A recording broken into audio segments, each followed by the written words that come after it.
Wars That Shaped the World uses dynamic, immersive audio to depict scenes of warfare. Listener discretion is advised. Nothing can prepare you for going to war, you know. I remember sheer terror. It was like 90% boredom, 10% sheer terror. Civilians don't know what it's like.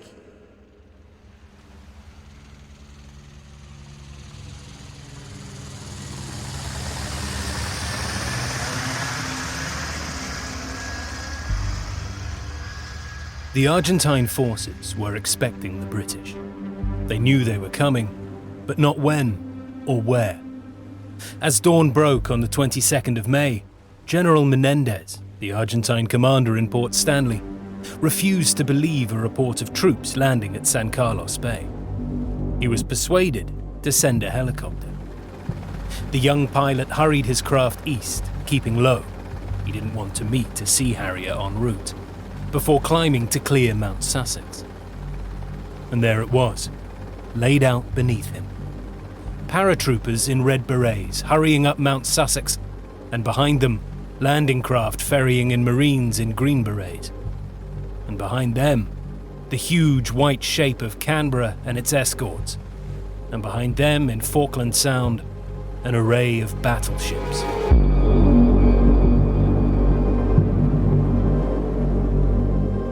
Little wonder the pilot panicked, tugged on his control stick, and darted back towards Stanley. As it became light that morning, you could see all the little campfires in the hills. I felt in awe of the amount of Royal Navy ships around us.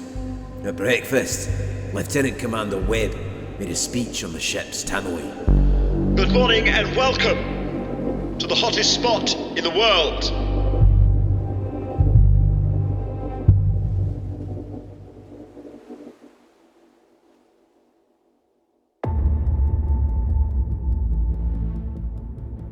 This is Wars That Shaped the World.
Всіх друзів нашої країни. Слава Україні!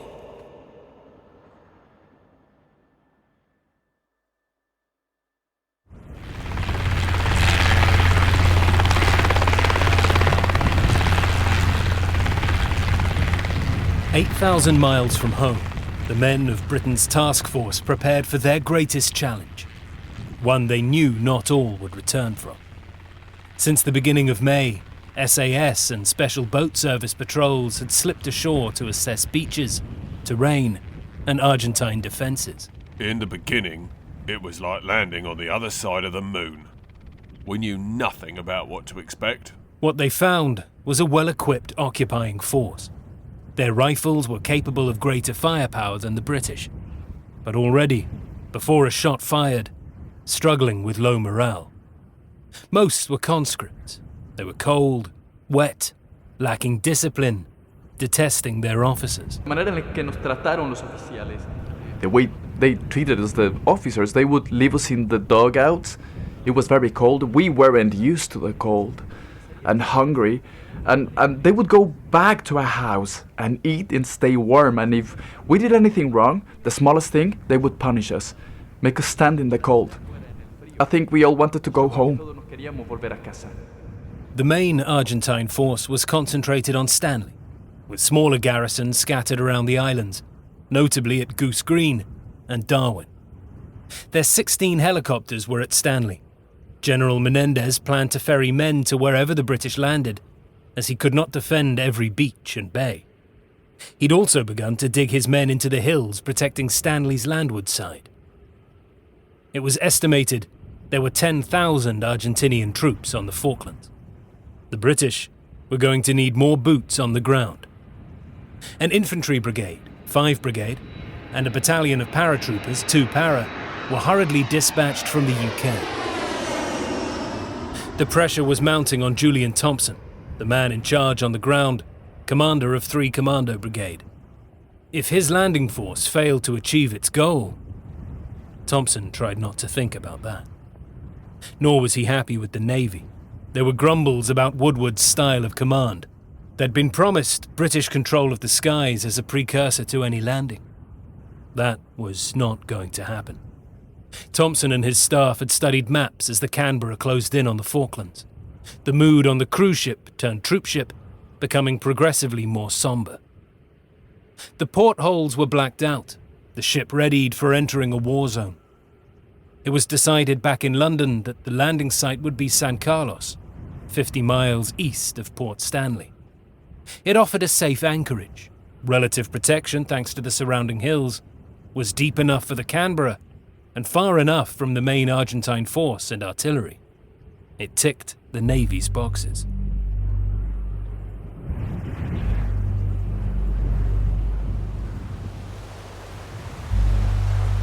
As a landing plan, it added up.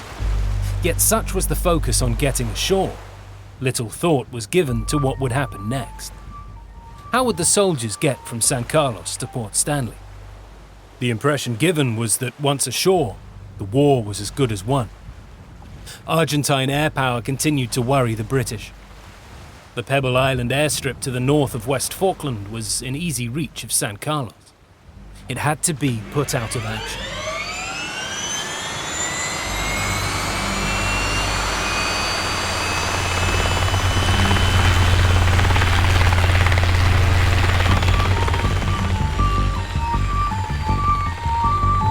On the night of the 14th of May, 2 Sea Kings took off from HMS Hermes in a Force 9 gale to ferry 45 men of D Squadron SAS and a gunfire support team to the island. It proved a textbook SAS operation. As the gunnery team directed a naval bombardment on the Argentine defences, the SAS slipped into the airfield and planted charges. Job done, they were detonated and an Argentine counterattack driven off. 11 aircraft were destroyed without the loss of a single man. But tragedy was to strike a number of those men a few days later, on the eve of the San Carlos landings. A helicopter struck an albatross, causing it to lose power and crash into the ocean. All 22 men on board, 20 of them SAS, drowned.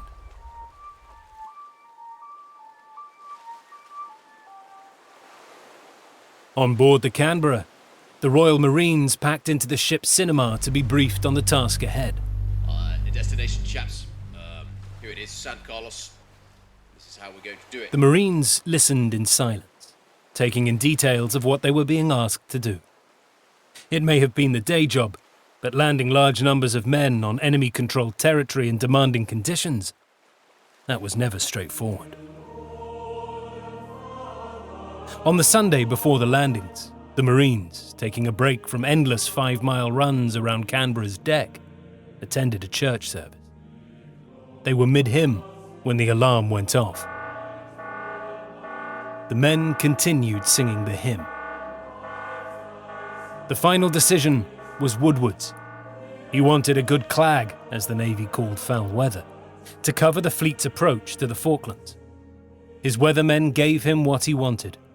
A date was set, the early hours of Friday, the 21st of May.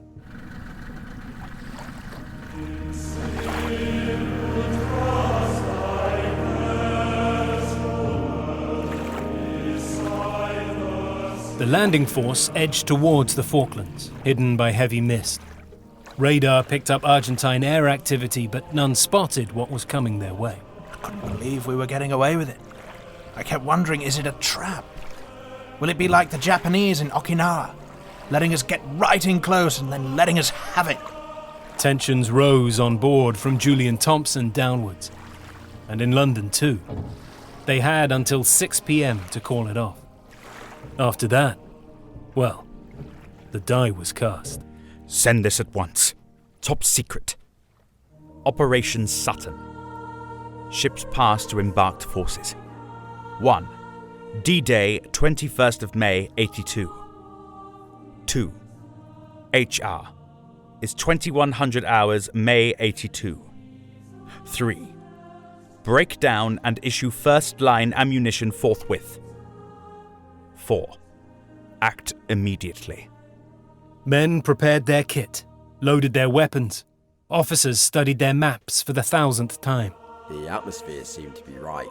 The whole thing seemed to be working. Dinner on Canberra was steak. Some ate, others didn't. It was time. The men made their way to the landing craft, loaded up, and then at last they were underway.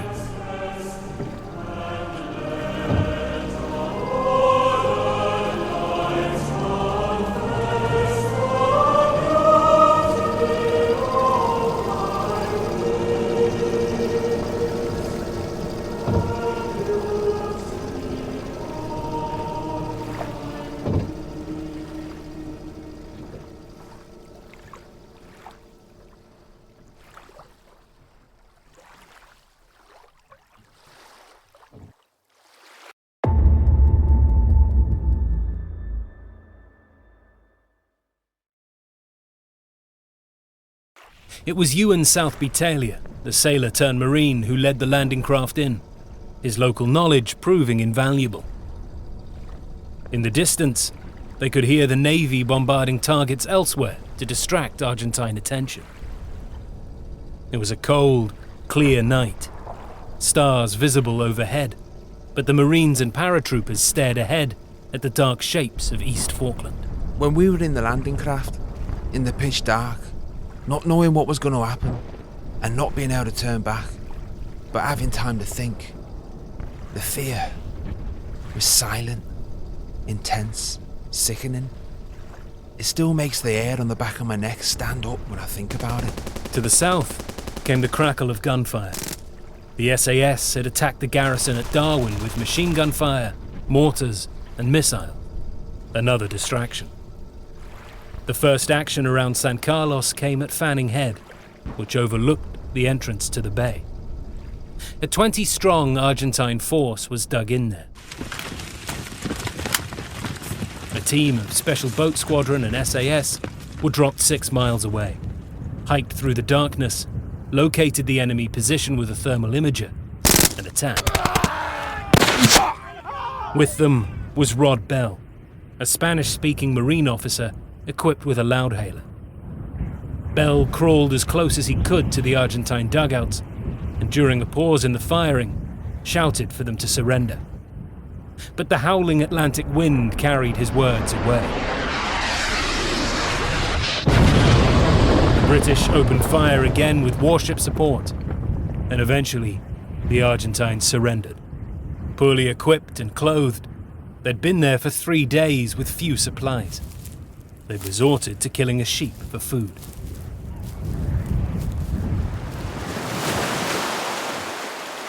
The landing force, meanwhile, were late. It was around 4 a.m. that the ramps of the landing craft carrying 2 para splashed down. Waist deep the water was, and freezing, absolutely bloody freezing. The paratroopers waded ashore and began their hike to the top of their objective, Mount Sussex. Further north, Pat Short was awake. The sound of landing craft and distant gunfire had roused him from his bed. Short lived in a 2-story white house in the settlement of San Carlos, just up from the beach. The bay, Short had long thought, would make the perfect landing place for their liberators. There was a knock on the door.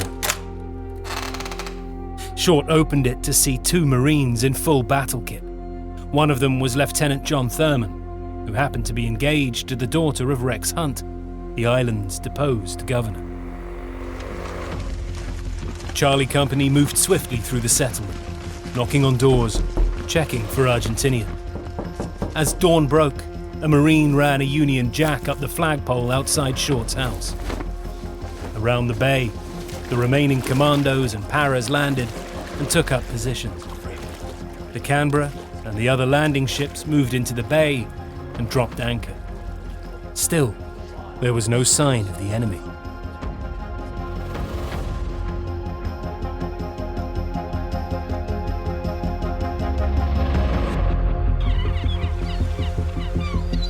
The Friday morning dawned bright and clear.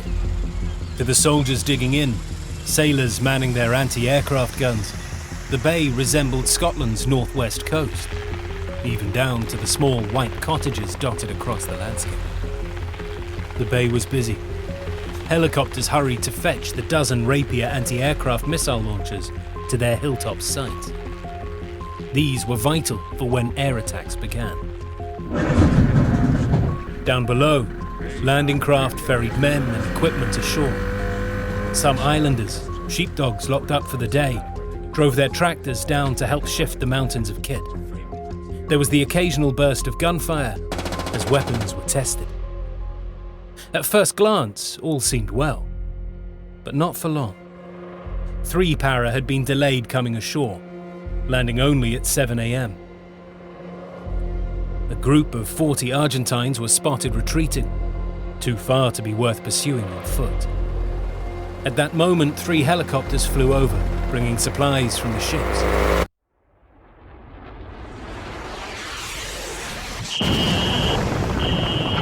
The Argentines opened fire, and 2 Gazelles were hit. As they crashed into the sea, the Argentines continued to fire as the crews tried to scramble out of the wreckage. 3 of the 4 crew were killed. The main Argentine threat, though, was to come from the air, and it arrived 2 hours after first light. While the troop and supply ships were anchored in the bay, the warships supporting them remained out in Falklands Sound. An Aeromacchi darted over Fanning Head and came low for HMS Argonaut. Its rockets missed, but its cannon fire didn't.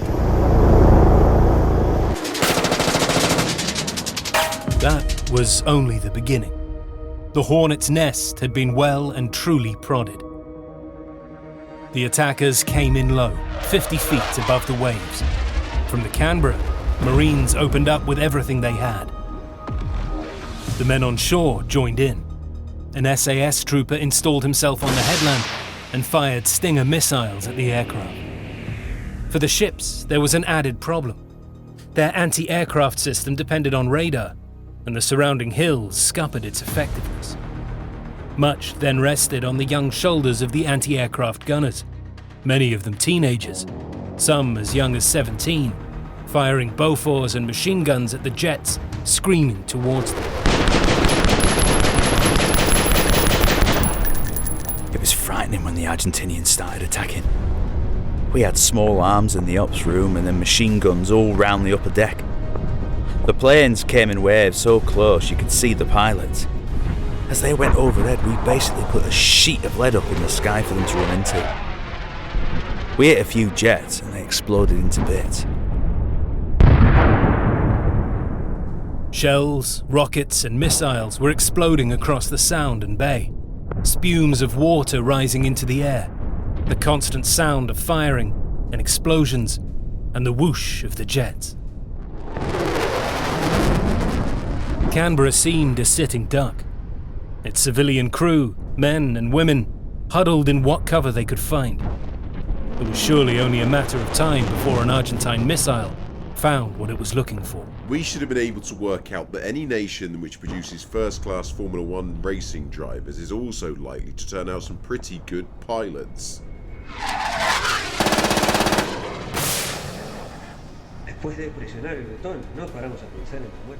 After pressing the button, we didn't stop to think of the deaths we could cause.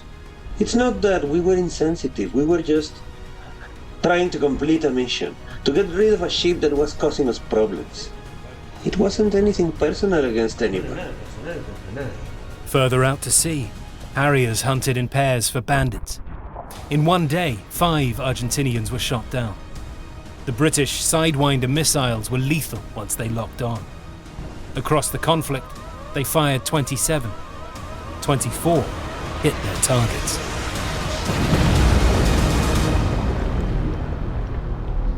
Combat was exactly as we'd imagined, as we'd been briefed, as we trained. I felt as if I'd done it all before, except firing the missile. But there were not enough Harriers. On day 1 alone, 72 Argentine aircraft attacked the British ships. Spotting the incoming planes was proving a problem. As they closed in, the mirages dropped so low above the waves, their wings became streaked with salt. It was only as they made their final approaches, swinging into the bay or sound, they were spotted. The defenders had seconds to react. Day 1 ended with the Argonaut crippled, and lucky to be afloat with 2 unexploded Argentine bombs nestled beneath her decks. An HMS Ardent sunk, her captain in tears as he and the survivors were lifted from the sinking frigate. 24 men had been killed. 3 other frigates were damaged. Had daylight lasted, and had the enemy persisted, he could have got in among our landing ships with possibly disastrous consequences. There were issues with Rapier, the main anti-aircraft weapon. Serious issues. It was a sensitive system, and the voyage and salt water had damaged several. Other parts failed to work or broke. The crews hadn't practiced live firing for a year, and their targets were passing beneath them, which the crews were not used to. Woodward was not amused. I'm sure the Rapier detachments are doing all they can. However, their performance yesterday was totally unsatisfactory. Put a bomb under them before they get one on top of them. With Woodward's failure to gain command of the skies before the landings, Rapier was crucial to protecting British shipping in the bay. And it wasn't up to scratch. But still, the Argentines had lost 16 planes on day 1, a rate they could not afford. And at the end of the day, the British were ashore, at a cost, but a cost they could bear. The following day, Saturday, was another clear one over the Falklands. The British waited, tense, guns and missiles ready. Nothing came. Cloud over Argentina kept planes grounded. But on Sunday, they were back. A flight of Skyhawks swooped down Falkland Sound.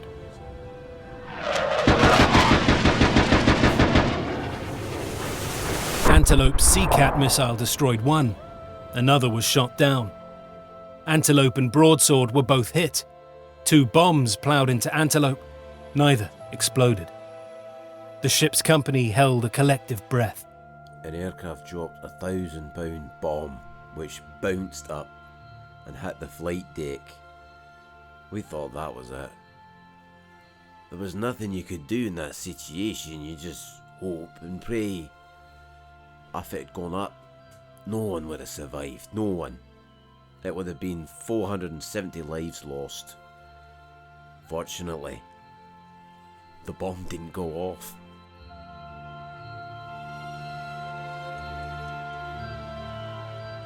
Royal Engineer bomb disposal experts were helicoptered out. 1 bomb was dealt with, but the other exploded. Fire spread rapidly and found the magazine. Explosions tore through the ship, but not before the last crew had been winched off by helicopter.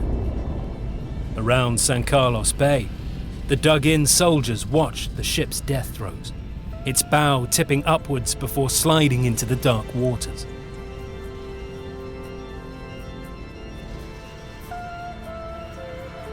This was a time we were at our lowest ebb.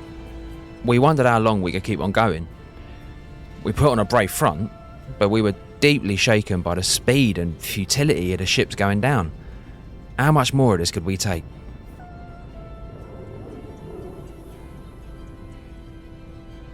Seven planes had been shot down, but it was not enough. Woodward was urged to bring his carriers in closer so the Harriers could remain in combat for longer. He refused to take the risk. To lose a carrier would be catastrophic.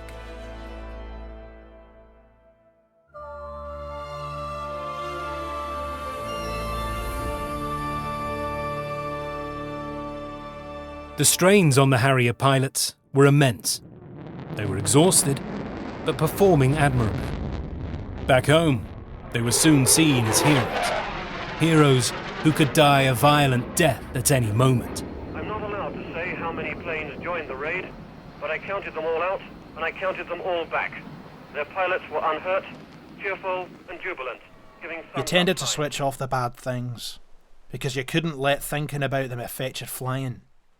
One was conscious only of being cold and of being tired. Initially, everybody was a bit frightened, but even that wears off. That's when you have to be careful.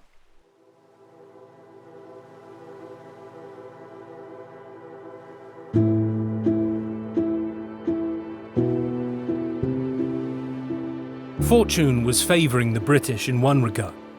2 supply ships, the ill-fated Galahad and Sir Lancelot, were both hit, but the bombs failed to explode. The Argentine planes were flying so low and attacking at such close quarters, their bombs often did not have enough time to be properly armed. It was revealed after the war that the American-supplied bombs had an instruction manual on how to alter the time fuses. But the manuals hadn't been delivered before the arms embargo on Argentina began.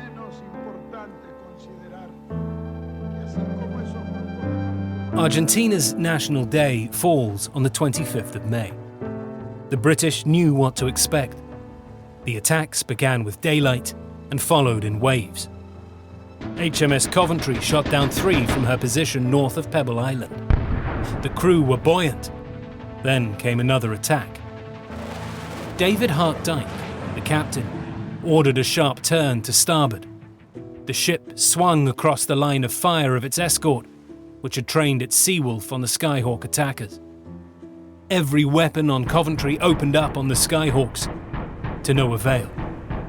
Their bombs crashed into the ship. They were fatal blows. Hart Dyke was knocked out and came round to see thick black smoke filling the bridge. It was a scene from hell. All I could see around me were people on fire. Like candles burning. He too was burnt, flesh falling from his hands. He staggered out to join the surviving men in abandoning ship, but his lifeboat couldn't get away from the sinking Coventry and was punctured.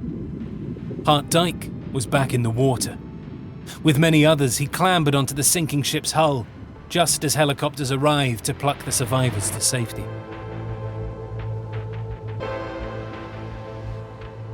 283 got out. 19 went down with the ship.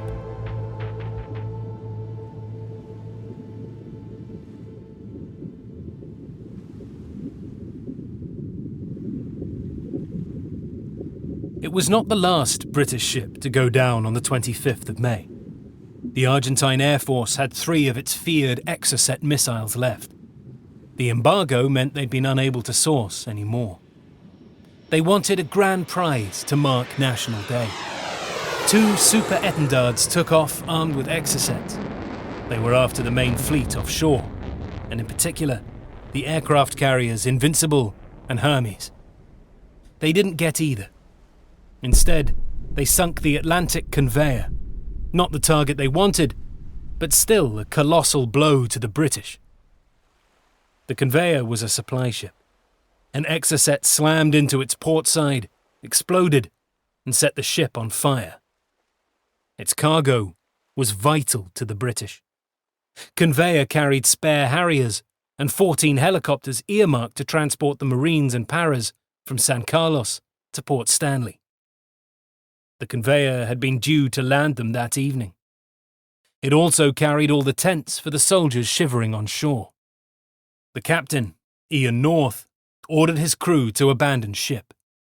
He went into the water and swam to the nearest lifeboat. It was full. "Never mind," he said. "I'll find another," and swam off. He was never seen again. May the 25th was Argentina's high water mark. They'd lost around a third of their fighters. They couldn't take any more. From then on, air attacks, although a threat to the war's end, declined in number. Focus now turned landwards. Back in Britain, and indeed among some in the Navy fighting off air attacks around Falklands Sound, there was growing impatience with the soldiers ashore. Why weren't they on the move? Why weren't they making all haste to Stanley? In his camouflaged HQ next to Pat Short's White House, Julian Thompson knew his orders. Secure the bridgehead and wait for 5 Brigade. Secure the bridgehead and wait. The men, especially those dug in on the hills, sleeping in the cold and wet, were getting bored. They wanted to get on the move. So did London. Thompson was summoned to the satellite phone to take a call from Northwood. Julian, you are to get moving. Get your men moving. The enemy must be engaged at once. Yes, sir. We're nearly ready. No, at once. Goose Green. Take Goose Green. Goose Green? But it's Stanley that matters. Goose Green's an irrelevance. Not anymore. You are to move on Goose Green. And Julian? Sir? If you don't, then we will find someone who shall. Do you understand? The line went dead. Thompson was right. Goose Green was an irrelevance to the wider war. But he'd no choice. He gathered his commanders.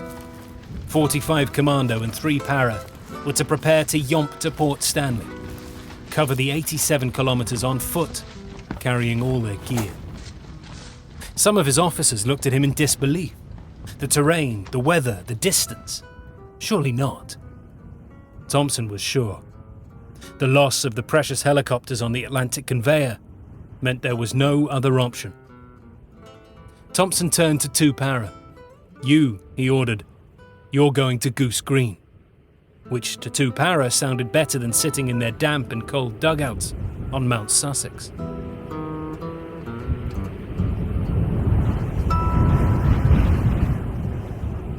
Two Para was commanded by Herbert Jones, known to one and all as H. Jones had hurried back from a family holiday in France when news of the invasion broke. He was desperate for his battalion to be involved. He was intolerant in some ways. He wouldn't suffer fools, but he had a habit of being right. He was a real leader. He'd grown up with the philosophy of soldiering. 2 Para's orders were brief and to the point. March overnight to the Argentine positions in Goose Green and Darwin and conduct, according to the order, a large-scale raid. Jones and his senior officers were not impressed with the plan. They were to do it on their own 2 feet. Requests for helicopters or landing craft were turned down. There was no time to waste, said Brigade, echoing the urgency from London. Get on with it. They set off on the march, only to be called back. Poor weather meant their artillery couldn't be transported. Jones was not amused. I've waited 20 years for this and now some Marines fucking cancelled it. The following day, Thompson, certain the whole idea was unnecessary, once again tried to persuade his superiors to abandon the attack on Goose Green. There was to be no changing of minds. The Paras were to go again. At 8 p.m, they set off from Mount Sussex. It was tough going. 11 miles in the dark, weighed down by as much ammunition as they could carry, over rough ground. At 3 a.m, they reached Camilla Creek House, where they rested as best they could without sleeping bags. They remained under cover during the day. Some tuned to the BBC World Service and were stunned to hear a report announcing British paratroopers were within 5 miles of Darwin. Jones was livid. The news had leaked out in London. Jones threatened the BBC correspondent accompanying them that if he lost a single man, he would sue the Secretary of State for Defence. The Argentinians were duly alerted and reinforced. At 2:35 a.m, the attack began, led by A Company. Its first objective was swiftly taken, and through the night, a third without sleep, the Paras made effective progress without losing a man. As dawn arrived, the advantage shifted towards the well-entrenched, determined defenders. The British were exposed and came under withering fire from machine guns, mortars, and artillery. Lieutenant Esteves went from one side to the other organizing the defense until they got him in the shoulder. Badly wounded, he kept crawling along the trenches, giving orders, encouraging us. A little later they got him in the side, but he continued to direct the artillery fire by radio. There was a little pause, and then the English began the attack again, trying to advance, and we beat them off.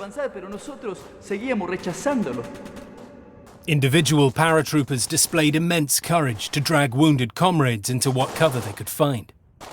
Pinned down and running short of ammunition, the situation was deteriorating rapidly. Cloud cover limited air support, and as daylight strengthened, the naval support had to withdraw too.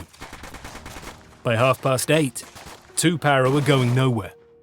Still under heavy fire, men crawled to the dead and wounded to find any spare ammunition. The fear was such that I smoked 20 cigarettes in an hour.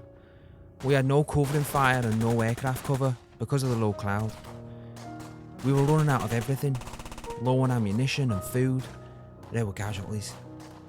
They were all my friends. When you're in a military unit, one that's under fire, everyone in the unit is your friend. You know everyone who dies and gets injured. Jones ordered an attack on a ridge that failed almost at once, with a number of casualties. At the same time, Jones himself led an assault on a machine gun post. He leapt to his feet and charged the enemy, Sterling's submachine gun in hand, only to be hit in the neck. He fell to the ground, mortally wounded. Within a matter of minutes, 2 para had lost a dozen men, including their commanding officer. Desperately, his men tried to treat the wound. They gave him morphine, attached a drip, dressed the bullet hole, but in vain. To add to the desperation of that cold May morning, the helicopter called to evacuate Jones was shot down and the pilot killed. The battle raged on. Chris Keeble, Jones' deputy, took command. One of Jones's final orders was to get the battalion's Milan missile and machine gun teams into a position to pour fire on the Argentine positions.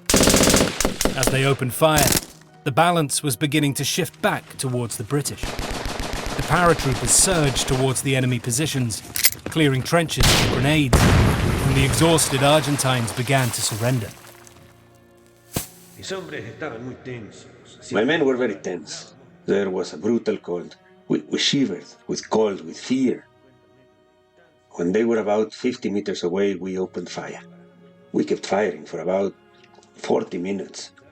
They started to attack our flank, and the situation started to become critical. Then we were surrounded, and we had wounded, people starting to lose control. There was no way out.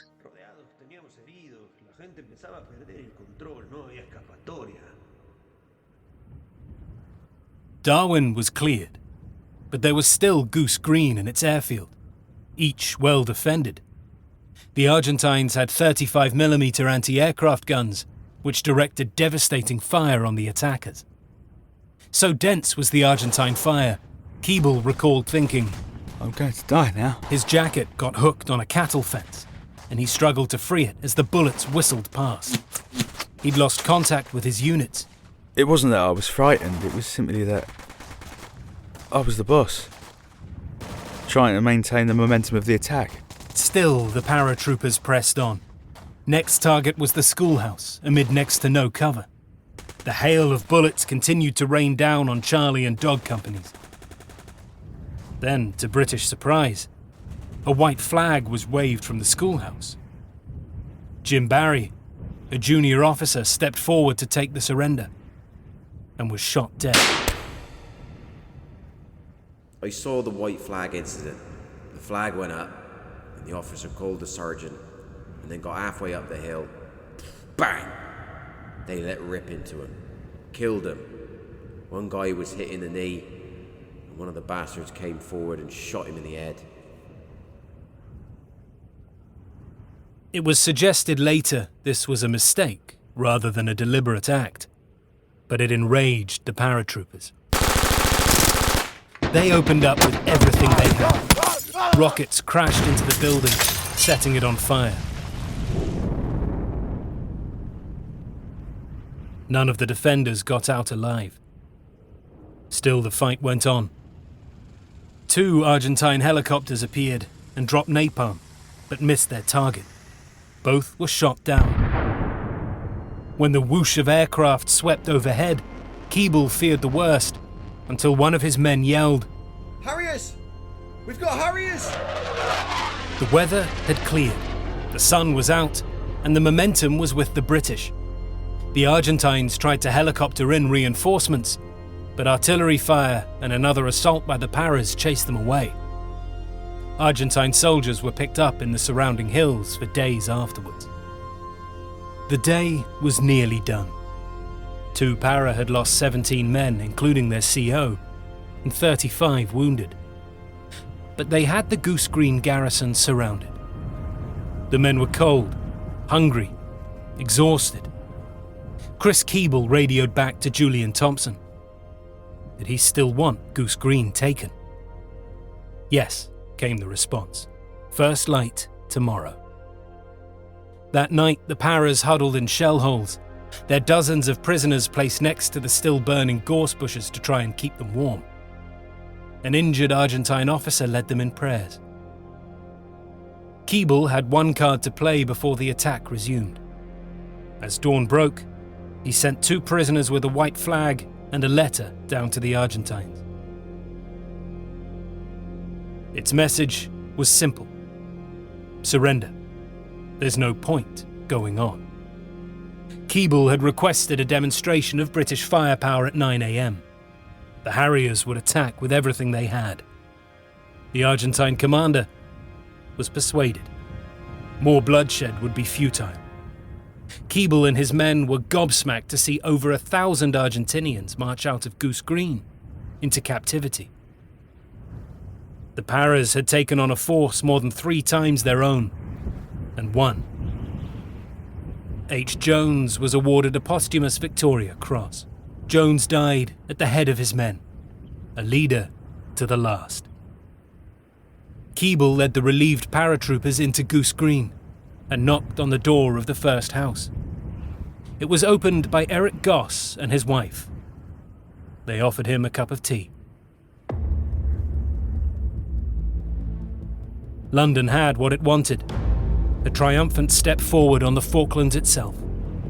Never mind the cost to the men on the ground.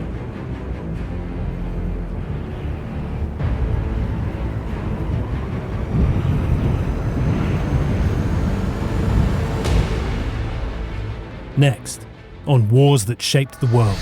It was a terrible, terrible sight. The smell, the sights, the things in there, it was inhuman what you were looking at. There were bodies, body parts everywhere. The shit was burning. Awful. Absolutely awful.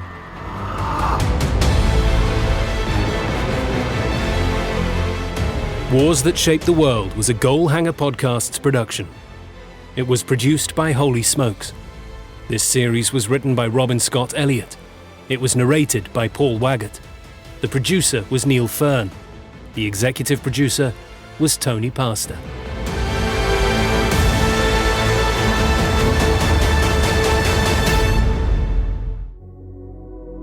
Holy Smokes.